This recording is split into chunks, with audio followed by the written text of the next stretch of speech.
It's worth just mentioning where you should store your videos. The thing about video files is they're very much bigger than audio files. They take up a lot of space.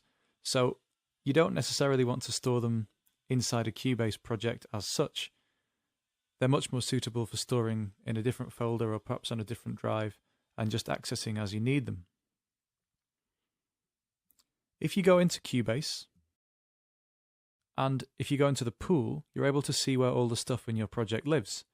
So if I go Project Pool, you can see here, these are the various different versions of my video that I've brought in. There are certain characteristics that they don't have because they're not audio files. So key and time signature are irrelevant. But you can see under the video tab here are my files, how many times they've been used, just like audio, because this file here is one that I copied and pasted, so it exists twice in the project. And over to the right here is a breakdown of exactly what the formats of each file is, when they were created, and here, perhaps most importantly, where they live. So you can see that these at the moment are in a folder on my desktop.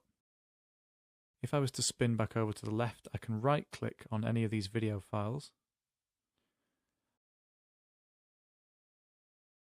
and I can do anything that I would do with an audio file. So I could, for example, I could drag a video file into a project if I wanted to, like that. If I just go back to the pool, I could remove stuff that wasn't in use in my project from the pool. I could force generate thumbnail cache. I can extract an audio from the video file, as mentioned earlier. I can create new versions of a video. And perhaps most importantly, I can also reveal it in the Finder. So if I do that, up pops my video file.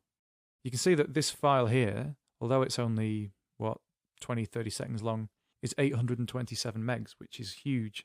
That's because it's an HD digital video file. And you find that video is far bigger than sound. So when you're backing up, obviously you do want to back up your video, but you don't necessarily want to be backing up 30 gigs of video every day. So you have to be a little bit careful about where you store stuff. Having said that, one thing that is quite important is to keep all your video in a single folder, if you can. For example, this folder here is 1.5 gigs, even though it only has a relatively small amount of stuff in it. You can see that Cubase also generates these thumbnail caches as well. You can delete these if you want, but it'll only have to recreate them when you reload the project, so you may as well leave them where they are for now. They're not crucial to the running of a project, but Cubase likes to build them to show you where everything is in a video.